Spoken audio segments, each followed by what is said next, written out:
いえウーバーイーツって皆さん使ったことありますか？ないです。本当？僕も一回もないんですけどね。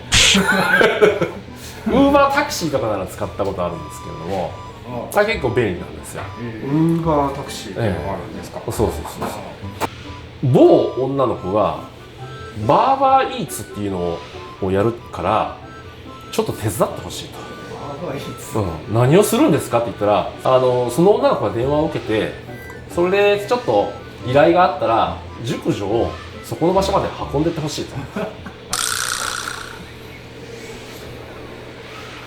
っていう風であったんですけど、まあそれでなんかヘルプをするっていうことを言ってたんですけどね。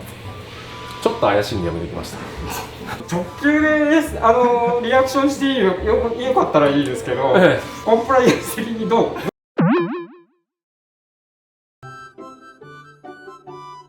まあ多分滑った話になると思うんですけど、子供30子ぐらい面白くなったらよかったですけどね、僕らが。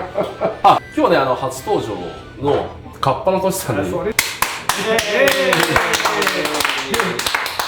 でね、実際実車のレースもやっているっていうことなんで、何のレースに出てるんでしたっけ？今はヤリスカップ。ヤリスカップ。どうですか、ヤリス乗ってみてレースで使って。多分今年からだと思うんですけれども。そうですね、今まで86乗ってたんですけど、はい。まあ FF という黒が変わったんですけど、まあでも入門車用としてはとてもいい車だと思います。なるほどね。はい。どこで走りました実際サーキットは？この前は菅生の方で、えいきなりぶっつけ本番状態。ちなみにトシさん何カップが好きですか？そうですね、C カップ。ああ、そうですね。まあ C カップってことなんですけど、今日はね、大きすぎる、小さすぎる。大きすぎず小さすぎる。僕は D ライクなんですけれども、 D ライク。あいや、ここから話をつなげていこうかなと思うんだけど、もう完全におのぼりさんになっちゃったので、 C が来てる D ライク。 D ライク、そうです。そう。D ライクなんですけれども、D ライクでね、新しく発売された商品で、バリアブルマジックショックピストンでいいのかな？マジックショックピストン。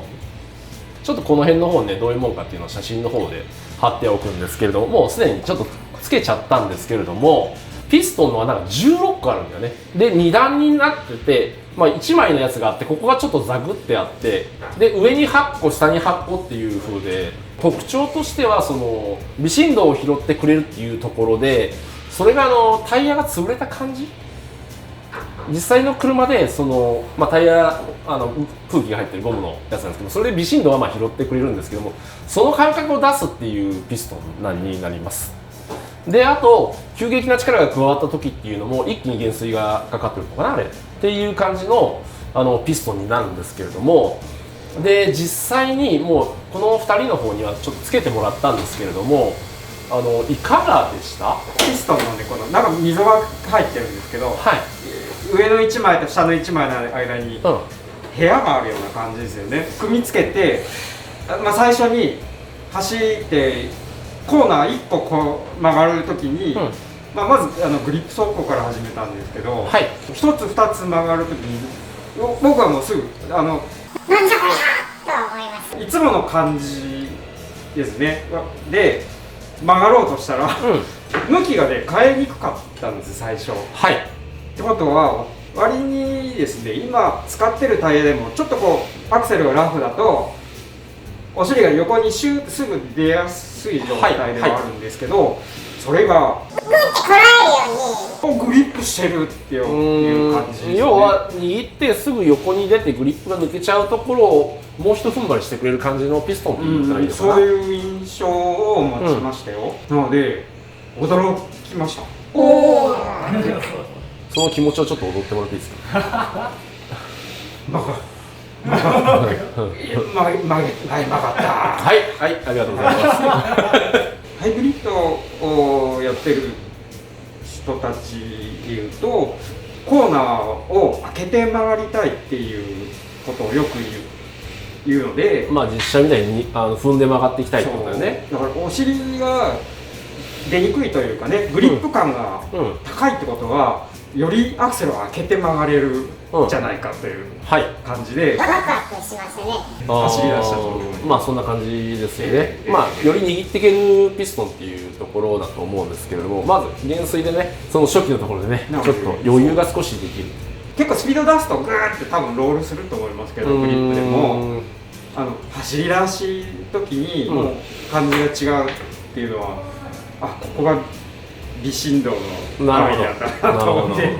じゃあトシさんどうでした？ちょうどその走ってて思ったのが、グリップとオーバーで出る狭間の扱いがすごくしやすくなったので、グリップとオーバーが出る狭間。なのできっかけ作りにすごく役に立つ。その初期がつかみやすいもんでより動かしやすいっていうことですよね。はい。なので荷重通数でも、しやすい。なのでその辺がすごく良かったかな。なるほどなるほどなるほど。さすがですね。であとその他の点ではなんか。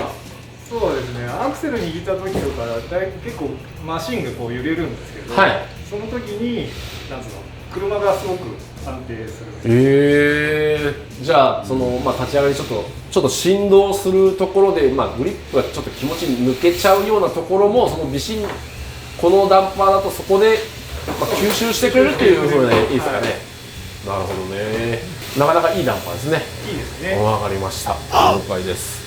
リライキさんがね一生懸命開発した商品で、かなりこだわった商品になってるんで、試す価値は結構あるのかなっていうふうに思いますよね。実際D ライフでね長年もう10年以上やってる西尾さんと、あともう実際のレーサーのねトシさんがこういうふうに使って、結構いいっていう評価が出てるんで、皆さんももしよかったら一遍使ってみてくださいと。であとダストブーツも新たに発売にはなったんですけれども、一応ドラシャのとこだとか、ユニバーサルのところに要はねこれも写真つけてくるんですけれども、カバーみたいなのがねよく実写とかだとねああいうカバーねついてるんですけれども、それでホコリとかあとゴミとかがね付着するのを防ぐという風な商品になります。で実際のところね西尾さんのマシンにもつけてもらったんですけれども、そこの例えばユニバのところとかグリスが塗ってあるんですよね、あれ。はいね、でそこにかぶしてあるんで、そのグリスが飛び散るのをまず飛散防止っていう形にはまずなっていると。特に外でラジコンやってたりとかする方には特におすすめなんじゃないのかなっていうことは思いますよね。実際バギーとかつくんだったらバギーとかああいうのでも全然いいんじゃないかなとね。クローラーとかつけばの話ね。つけばの話ね。いっぺん試してみてくださいっていうことですからね。そんなところなんで、今日はありがとうございましたね。